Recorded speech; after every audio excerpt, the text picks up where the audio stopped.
gemar melakukan kriminalisasi. Dan karena kriminalisasi itulah hari ini klien kami Pak Roy Suryo dan kawan-kawan menjadi statusnya menjadi tersangka begitu. Jadi sekali lagi jangan lencengkan atau jatuhkan marwah institusi yang baru dibentuk oleh Pak Prabowo untuk mendamaikan ijazah palsu. Sekali ijazah itu diprotes oleh rakyat tidak boleh dihentikan di tengah jalan karena ini harus dituntaskan di era kita, tidak boleh kita wariskan kepada generasi selanjutnya. Yang kedua, terkait gelar perkara khusus, kami sudah mengirim gelar perkara khusus di bagian Wasidik di Polda Metro Jaya 21 Juli yang lalu. Namun sampai hari ini tidak pernah ditindaklanjuti dan kemarin dari penyidik kami disonding untuk menindaklanjuti dan hari ini kami juga akan kembali mengirimkan permohonan gelar perkara khusus yang hari ini kami serahkan kembali ke Biro Wasidik. Dan sebenarnya ini juga sudah kami persoalan karena dulu sudah ada gelar perkara khusus di Barreskrim ketika penyelidikan itu dihentikan, tetapi kenapa saat di Polda penyelidikan itu ditingkatkan menjadi penyidikan, saat itu tidak dilakukan gelar perkara khusus. Dan dalam sebuah diskusi media bersama kuasa hukum saudara Joko Widodo, Bung Firmanto Laksana di Kompas juga menyampaikan tidak perlu gelar perkara khusus lah di tingkat ini nanti kalau sudah penyidikan, dan hari ini sudah penyidikan sehingga tidak ada alasan bagi institusi Polri apalagi di tengah wacana ya perbaikan kinerja institusi Polri untuk tidak melakukan gelar perkara khusus sebagaimana sudah dilakukan oleh Mabes Polri pada Dumas yang dilakukan oleh TPUA. Dan terakhir berkaitan dengan apa yang kemarin disampaikan oleh Polda bahwa salah satu sebab tidak ditahannya klien kami karena kami mengajukan sejumlah saksi dan ahli. Hari ini kami akan mengirimkan surat secara resmi kepada Direktur Kriminal Umum Polda Metro Jaya tentang sejumlah nama ahli-ahli yang memang sudah kami siapkan, sudah berkomunikasi untuk bisa diperiksa di tingkat penyidik agar ada kesetimbangan dari keterangan ahli hanya yang sebelumnya hanya dari penyidik. Kami harapkan juga bisa mempertimbangkan keterangan ahli dari kami. Setidaknya ada 4 ahli, 1 ahli bahasa ya ahli bahasanya itu forensik, linguistik forensik, mohon maaf ya.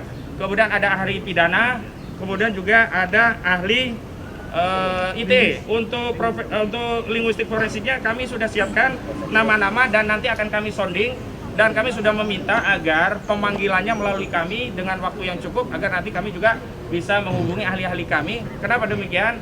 Karena kami juga butuh mendapat persetujuan dari institusi masing-masing karena ahli ini adalah bersatu ASN begitu. Selanjutnya kami juga menyampaikan 11 saksi-saksi yang meringankan di tahap penyidikan.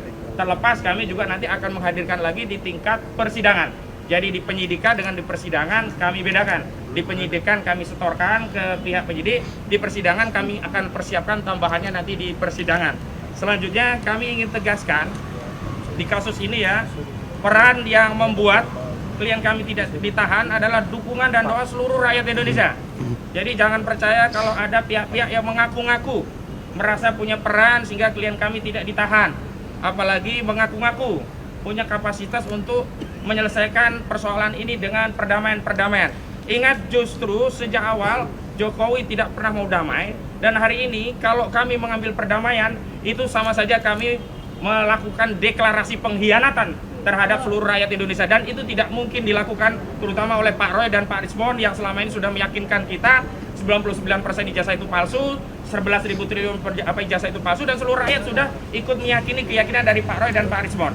Karena itu mohon doa dukungannya. Kami akan tetap istiqomah konsisten untuk berjuang untuk membersihkan legasi bangsa Indonesia dari dugaan pernah dipimpin oleh seorang presiden berijazah palsu. Nah, dalam kesempatan hari ini karena klien prinsipal juga kami ada, kami mohon tanggapannya pertama dari Pak Roy, yang kedua dari Pak Rismon. Silakan Pak Roy. Baik, terima kasih.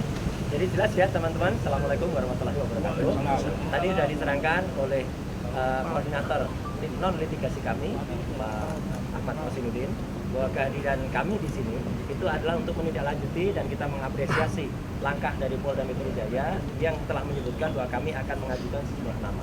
Sejumlah nama itu penting, karena apa? Satu ya, misalnya ahli ITE, informasi dan transaksi elektronik dengan Undang-Undang Nomor 11 Tahun 2008, kemudian sudah direvisi menjadi Undang-Undang Nomor 19 Tahun 2016, terakhir direvisi Nomor 1 Tahun 2024, itu sudah disusun oleh orang-orang yang mengerti undang-undang. Dan yang akan kami ajukan ini adalah orang yang ikut menyusun Undang-Undang Informasi dan Transaksi Elektronik, pernah menjadi bagian dari pemerintahan selama belasan tahun ya, bahkan mungkin puluhan tahun. Jadi bukan sekedar orang katakanlah dia dosen di sebuah kampus, kemudian dia membaca undang-undang ITE, dia menerjemahkan sendiri undang-undang ITE.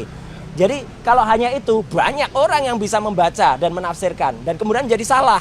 Salahnya apa? Kemudian ada pasal 32, kemudian ada pasal 35 yang tiba-tiba ditimpakan atau diselundupkan kepada saya, Dr. Rismond, dan juga mungkin kepada teman-teman yang lain. Itu adalah pasal yang salah. Karena berulang kali pihak sana mengatakan kan ijazahnya analog. Iya, pasal 32, 35 itu tentang dokumen elektronik. Gitu loh. Jadi salah besar, bukan analog. Jadi dari situ yang salah. Kemudian ahli linguistik, ahli bahasa, itu juga sudah punya sertifikat, baik nasional maupun di atas itu.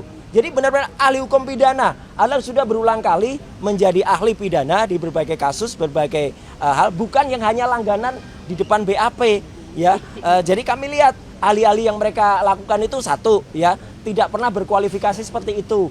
Hanya bisa membaca undang-undang, bukan pembuat undang-undang. Jadi nggak bisa dong menafsirkan undang-undang. Saya kebetulan yang membuat juga, tapi karena saya dalam hal ini yang diajukan statusnya menjadi tersangka, maka saya nggak bisa. Tapi yang di atas saya inilah orang yang bersama-sama saya dulu, ya, yang dulu ikut dan dia di sisi pemerintah, saya di sisi individu. Jadi saya kira itu ya clear anunya apa agenda kita hari ini. Sekaligus juga kita mengajukan gelar perkara khusus untuk supaya apa? Kasus ini supaya terang benderang diketahui oleh masyarakat dan lainnya. Dan sekali lagi saya ingin menyampaikan terima kasih kami kepada semua pihak yang sudah ikut membantu membersamai ibu-ibu, mak-mak, teman-teman tokoh-tokoh aliansi independen, ya, dan juga lawyer terutama yang di bawah koordinasi Pak Petrus Celestinus dan juga Pak Ahmad Kosinuddin. Saya kira itu ya mungkin akan disambung oleh Bang Rismond. Silakan. Ya, silakan, Bang. Oh satu lagi dikit. Semalam ada satu acara, saya nggak nyebut TV-nya ya, yang ada seseorang yang tanpa kualifikasi yang jelas, ya, menjelaskan tentang VGGNet, menjelaskan tentang ArcFace, menjelaskan tentang FaceNet. Waduh, itu seperti anak kecil yang barusan dapat kuliah sehari, kemudian dia nerangin. Dia nggak bisa nerangin kayak itu kualifikasinya apa gitu loh. Dan pada acara lain sebelumnya, acara yang dipandu oleh Bang Karni, udah saya bantah itu semuanya. Hanya sayang semalam itu saya kebetulan ada di, bukan, ada kebetulan di TV lain. Gitu loh. Jadi jam yang sama, waktu yang sama, maaf.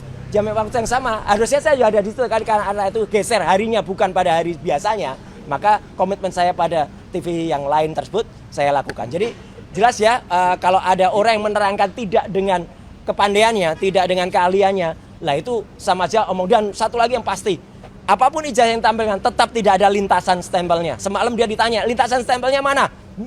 Bingung lagi, ngomong kanan ngomong kiri. Silakan, Dr. Rismond. Dr. Rismond. Ya. Tentang apa ini, Bang? Ya, hari ini. Hari ini kami diwajibkan, ya, wajib lapor tiap hari Kamis. Terima kasih Pak Penyidik, ya. Artinya kami juga kayaknya jadi tahanan kota nggak? Enggak. Oh enggak, ya, enggak, belum. Jadi kami sedang mengajukan ahli-ahli, ya, yang pakar di bidang undang-undang ITE dan praktisi ITE, ya, untuk membuktikan bahwa apa yang kami lakukan murni dalam koridor apa yang disebut dengan ilmu digital image processing, ya, digital image processing, di mana kami dituduh untuk mengedit dan merekayasa, ya, bagian dari citra dari ijazah Joko Widodo, ya, padahal hal itu sangat umum dilakukan dalam ilmu digital image processing. Jadi kepolisian seharusnya tidak sembrono, ya, hanya karena 3 ahli kepolisian yang sering dipakai, ya, di meja penyidikan, langsung basis itu dipakai untuk menuduh kami mengedit. Ya, sampai saat ini, detik ini pun kepolisian tidak bisa menunjukkan mana yang kami edit. Oleh karena itu, kepada Prof. Jimli,